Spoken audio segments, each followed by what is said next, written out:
नमस्कार दोस्तों। भारत गांवों में बसता है। इसका प्रमुख कारण है कि भारत एक कृषि प्रधान देश है। वर्तमान में भारत की लगभग 50% जनसंख्या कृषि पर निर्भर है, जबकि ब्रिटिश भारत के समय लगभग 90% जनसंख्या कृषि पर निर्भर हुआ करती थी। इसलिए अंग्रेजों के लिए भारत में आय का जो सबसे महत्वपूर्ण स्रोत था, वो कृषि पर लगाए गए विभिन्न प्रकार के कर थे।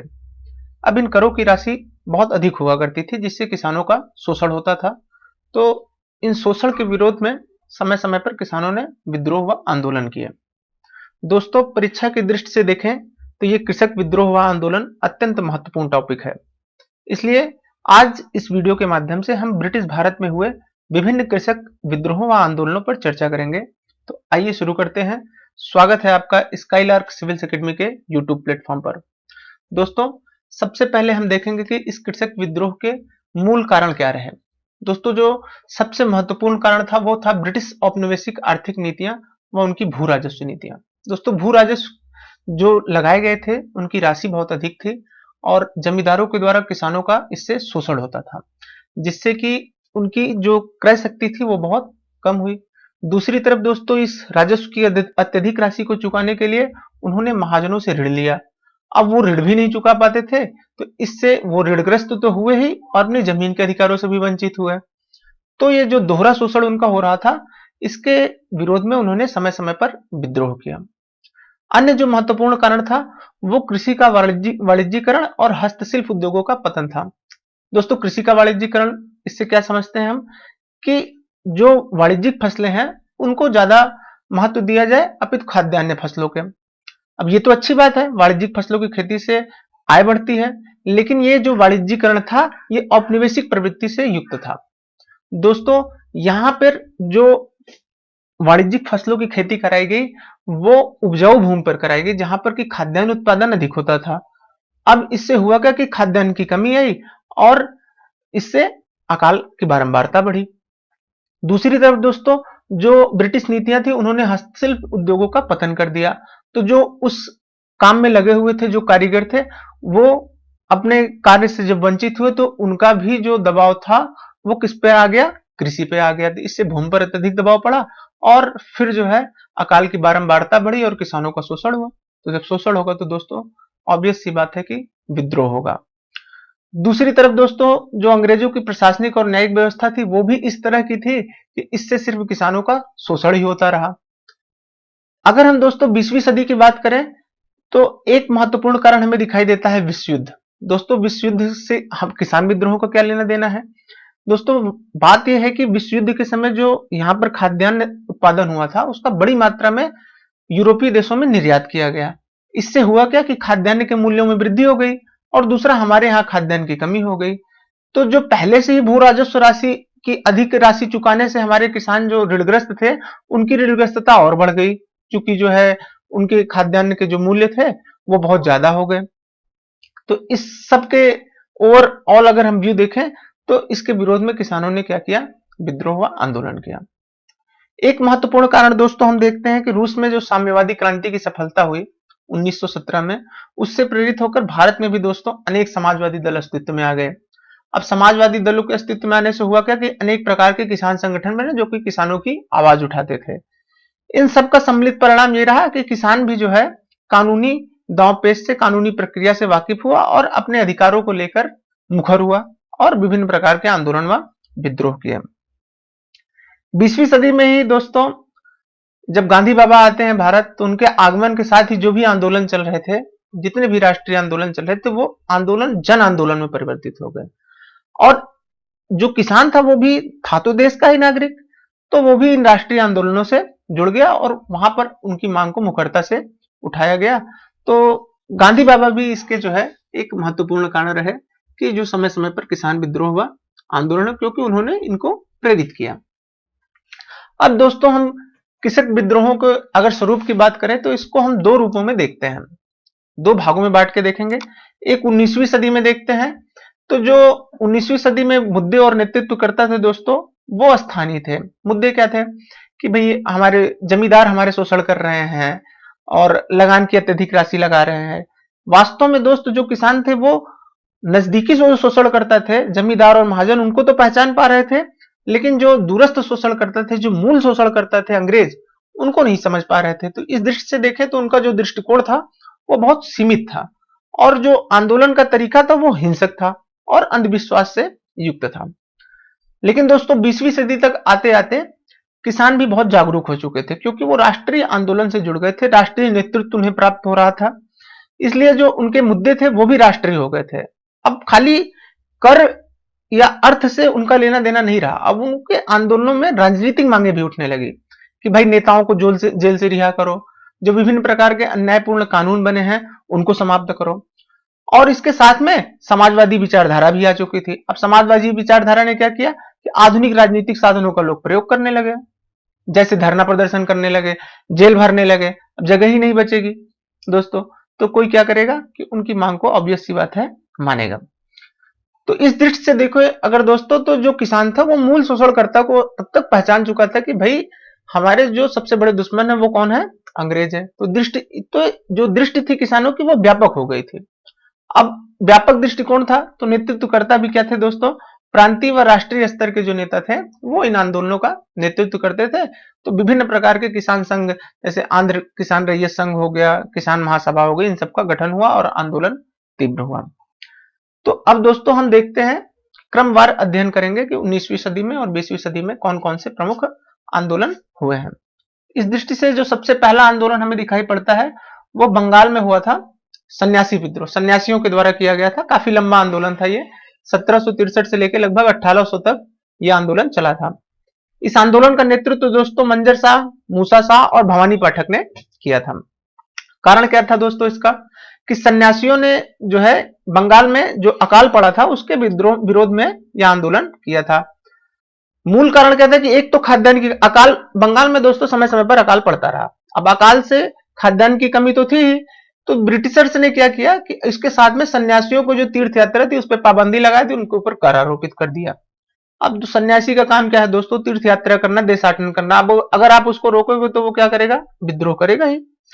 तो विद्रोहियों ने किया क्या कि ब्रिटिश फैक्ट्री पे हमला किया और खाद्यान्न भंडारों को लूट लिया। और खास बात क्या रही कि इस विद्रोह में सिर्फ हिंदू ही नहीं शामिल था, इसके साथ में उनके मुस्लिम भाई भी शामिल थे। और इस विद्रोह का जो वर्णन था बंकिम चंद्र चटर्जी जी ने अपनी पुस्तक आनंद मठ में किया है। अब ये क्यों प्रसिद्ध है, क्योंकि आनंद मठ में ही दोस्तों जो हमारा राष्ट्रीय गीत है वंदे मातरम, उसका उल्लेख मिलता है। और ये राष्ट्रीय गीत ही आगे चलकर हमारे राष्ट्रीय आंदोलन का क्या बनता है, प्रेरणा स्रोत। इसी से संबंधित एक जो महत्वपूर्ण तथ्य यह है कि 1896 का जो कांग्रेस अधिवेशन था, पहली बार वहां पर राष्ट्रगीत का गायन हुआ था। दोस्तों अगर हम सबसे जुझारू और संगठित विद्रोह की बात करें, जो सबसे पहले हमें दिखाई पड़ता है किसानों का, वो नील विद्रोह है, जो कि 1859-60 में हुआ था। बंगाल में ही यह विद्रोह हुआ था, नील की खेती करने वाले किसानों ने यह विद्रोह किया और इसका नेतृत्व दिगंबर विश्वास और विष्णु विश्वास ने किया था। अब 59-60 में वहां का वायसराय कौन था भारत का, लॉर्ड कैनिंग थे। दोस्तों 1857 में जो विद्रोह हुआ था उस समय भारत का गवर्नर जनरल कौन था, वो भी लॉर्ड कैनिंग ही थे। दोस्तों जो बंगाल में जो जमीन थी, जो उपजाऊ भूमि हुआ करती थी, जहां पर कि चावल की खेती होती थी, उस खेती पर, उपजाऊ भूमि पर जो किसान थे उनकी निरक्षरता का लाभ उठाकर नील के जो ठेकेदार हुआ करते थे वो उनसे झूठे करार कराकर नील की खेती कराने लगे। अब यूरोप में दोस्तों उस समय तक मशीनीकरण और औद्योगिकरण हो चुका था, तो रंग रोगन के काम में नील का प्रयोग किया जाता था, तो उसके लिए नील की खेती भारत में कराई जा रही थी। अब दोस्तों जब उपजाऊ भूमि पर नील की खेती होगी और झूठा करार कराकर पहले से ही उनसे कम दाम पर करार करा लिया गया और खेती कराई जा रही है, और उसके बाद एक समय आया कि जो ठेकेदार थे, जो जमींदार थे, जो बागान मालिक थे, उन्होंने लठैतों का प्रयोग करना शुरू कर दिया और कोई करार नहीं कराते थे, सिर्फ और सिर्फ किसानों का शोषण होता था। तो किसान संगठित हुए। उसी समय में दोस्तों एक भारतीय अधिकारी थे हेमचंद्राकर, डिप्टी मजिस्ट्रेट थे, गलती से उन्होंने एक आदेश पारित हुआ था उसको कुछ और समझ लिया और पुलिस को आदेश दिया कि भाई आप लोग देखो कि जो किसान है उनके अधिकारों का हनन ना हो, वो अपनी भूमि पर अपने मन मर्जी से खेती कर सकें।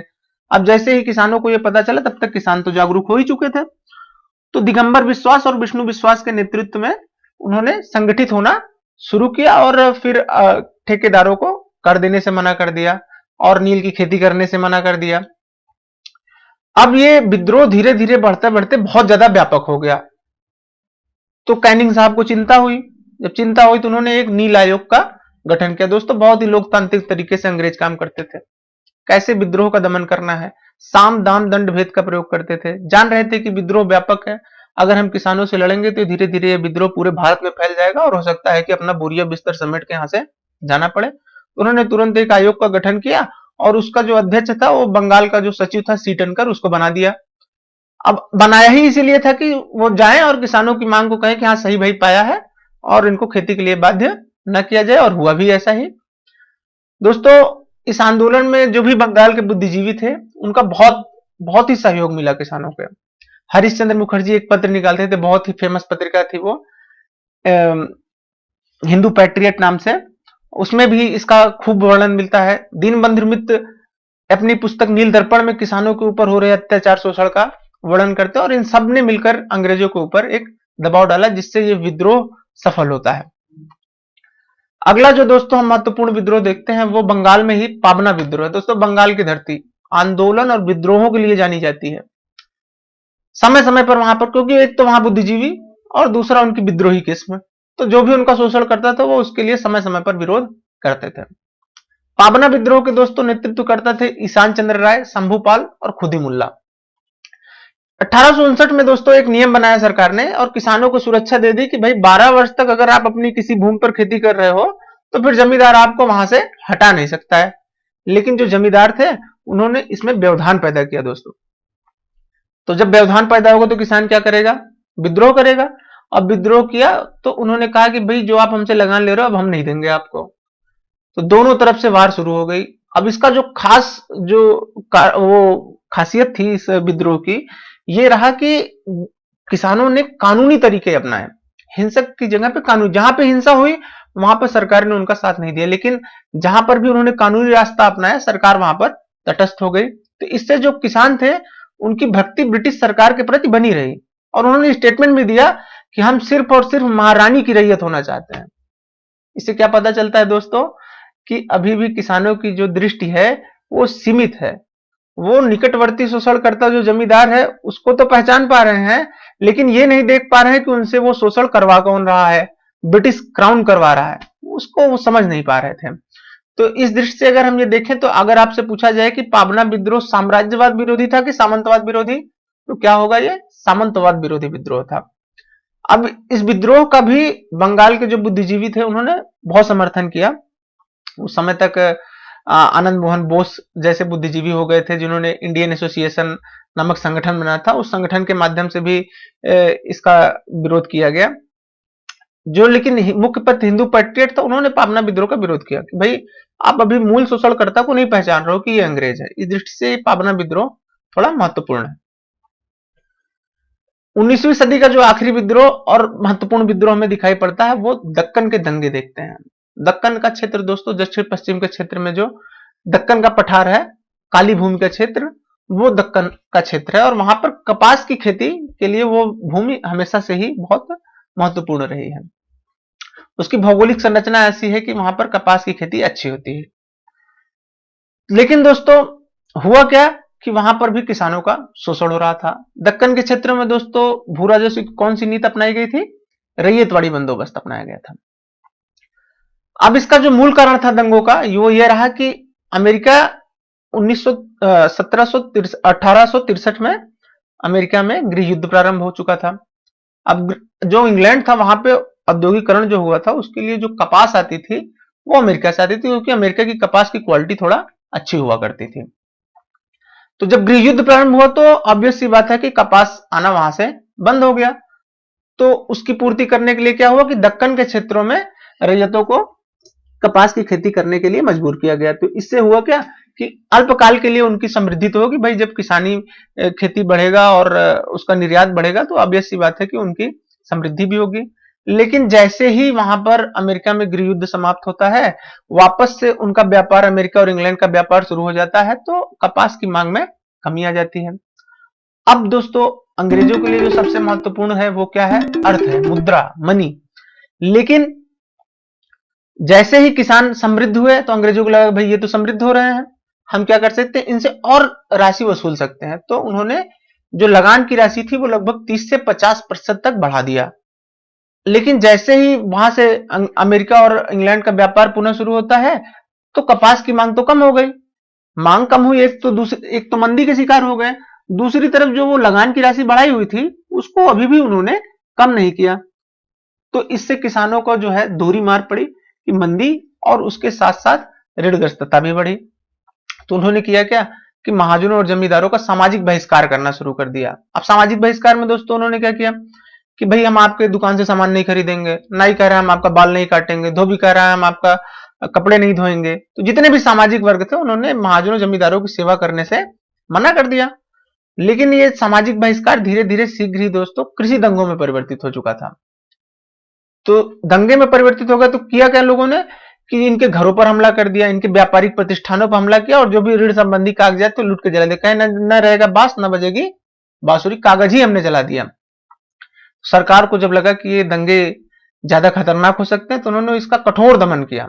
और फिर अब चूंकि उनकी मांग तो जायज थी ही, गलत तो हो ही रहा था, इसलिए 1879 में दक्कन कृषक राहत अधिनियम पारित किया गया और किसानों से लगान की वसूली को कुछ समय के लिए स्थगित कर दिया गया और इस तरह ये दक्कन के दंगे समाप्त हुए। अब इसके पश्चात दोस्तों हम 20वीं सदी के कृषक आंदोलनों पर चर्चा करेंगे। दोस्तों 20वीं सदी में एक जो महत्वपूर्ण घटनाक्रम हुआ वो क्या था कि गांधी बाबा आ गए थे। अब गांधी बाबा जैसे ही आए तो हर जहां जहां भी आंदोलन था वहां पे गांधी बाबा पहुंच जाते थे, अगर वो आंदोलन हिंसक है तो अब आप यहां से गांधी बाबा को लगातार देखते रहेंगे और उसका परिणाम भी हमेशा सकारात्मक ही आपको दिखाई पड़ेगा। जो सबसे पहला और महत्वपूर्ण विद्रोह हमें दिखाई पड़ता है, आंदोलन दिखाई पड़ता है 20वीं सदी में, वो है चंपारण कृषक आंदोलन। और इस आंदोलन से न सिर्फ जो है किसानों की समस्याओं का समाधान हुआ बल्कि एक महत्वपूर्ण शख्सियत भी राष्ट्रीय फलक पर उभर कर आए। दोस्तों बिहार के चंपारण क्षेत्र में तीन कठिया प्रथा चालू होती। तीन कठिया प्रथा क्या थी कि जो नील किसान थे उनको जबरदस्ती उनके जो सबसे उपजाऊ भूमि थी उसके 3 कट्ठे क्षेत्र पर नील की खेती के लिए मजबूर किया जाता था। अब सबसे उपजाऊ भूमि पर नील की खेती करवा रहे हैं जबकि वहां पर चावल की खेती अच्छे से हो सकती थी। तो चंपारण के राजकुमार शुक्ल जी थे, उन्होंने सुन रखा था कि भाई अफ्रीका से कोई गांधी बाबा आए हैं अंग्रेजों को हराकर, तो उन्होंने सूचित किया। गांधी बाबा भी इसकी तलाश में थे क्योंकि गोपाल कृष्ण गोखले जो उनके गुरु थे उन्होंने उनको बताया कि भाई आप देश की यात्रा करो, थोड़ा कुछ आंदोलन वगैरह करो, देश को जानो। तो इस फिराक में तो थे कि कहीं पे कुछ हो, और जैसे ही उनको आमंत्रण मिला फटाफट वो पहुंच गए। आंदोलन का मुखर नेतृत्व किया उन्होंने। लोग पूछे कि भाई कौन आया कौन आया, तो रविन्द्रनाथ टैगोर साहब ने कहा भाई महात्मा आए हैं। तो यहीं से गांधी बाबा को महात्मा की उपाधि मिली। अब आंदोलन का परिणाम क्या होगा, अब चूंकि गांधी बाबा शामिल है तो कुछ बेहतर ही परिणाम आएगा। तो जो सरकार थी ब्रिटिश सरकार, उन्होंने कहा कि हम भाई एक आयोग का गठन कर रहे हैं। गांधी बाबा ने कहा कि भाई मैं क्यों नहीं शामिल हूं, मुझे भी शामिल करो। तो गांधी बाबा भी उसके एक सदस्य बन गए। तो आयोग ने क्या किया कि अब उसमें शामिल है तो क्या होगा कि जो किसान के आरोप है, जो किसान की समस्या है, ऑब्वियस सी बात है कि उसको सही पाया जाएगा। और फिर परिणाम ये रहा कि 3 कठिया प्रणाली का उस क्षेत्र से अंत कर दिया गया और राष्ट्रीय फलक पर गांधी बाबा उभर कर आए। ऐसा ही एक जो महत्वपूर्ण विद्रोह रहा 20वीं सदी में वो खेड़ा आंदोलन था। दोस्तों 1918 ईस्वी में गुजरात का खेड़ा क्षेत्र में फसल बर्बाद हो गई थी। फसल बर्बाद हो गई लेकिन उसके बाद भी जो लगान की राशि थी वो पहले की तरह ही वसूली जा रही थी। वो किसान कहां से लगान चुका पाएगा। तो वहां पर आंदोलन की जो शुरुआत हुई, नेतृत्व किया मोहनलाल पांडे और शंकर लाल ने किया। और जैसे ही गांधी बाबा को पता चलता है भाई अहिंसक आंदोलन चल रहा है तो दन्ने से वहां पे पहुंच गए और उसमें शामिल हो गए। वहां पूछा कि भाई क्या किया जा सकता है। तो एक सज्जन पुरुष थे विट्ठल भाई पटेल साहब, उन्होंने कहा कि ऐसा है जितना भू राजस्व है सबका सब माफ करा दीजिए। तो गांधी बाबा कहे अच्छा ऐसी बात है, चलिए हम बात करते हैं। निगोशिएशन शुरू किया और फिर सरकार से इस बात पे सहमति ले ली कि भाई जो लोग स्वेच्छा से लगान देना चाहते हैं उन्हीं से सिर्फ लगान वसूला जाए। अब कोई आदमी स्वेच्छा से लगान देता है दोस्तों। तो इस तरीके से मानिए कि खेड़ा आंदोलन भी काफी हद तक सफल रहा। दोस्तों अगले वीडियो में हम देखेंगे कि 20वीं सदी में जो अन्य प्रमुख किसान आंदोलन थे, किसान सभा आंदोलन, एका आंदोलन, मोपला विद्रोह, बारदोली सत्याग्रह, अखिल भारतीय किसान सभा, तेभागा आंदोलन और तेलंगाना कृषक आंदोलन, इन सब पर चर्चा करेंगे। अगर आपको यह वीडियो अच्छा लगा हो तो इसको लाइक कीजिए, अपने दोस्तों के साथ शेयर कीजिए और हमारे यूट्यूब चैनल को सब्सक्राइब कीजिए। इससे संबंधित जो भी पीडीएफ है आपको इसी नाम से चलने वाले स्काईलार्क सिविल्स एकेडमी के नाम से ही चलने वाले टेलीग्राम चैनल पर मिल जाएगा। बहुत बहुत धन्यवाद।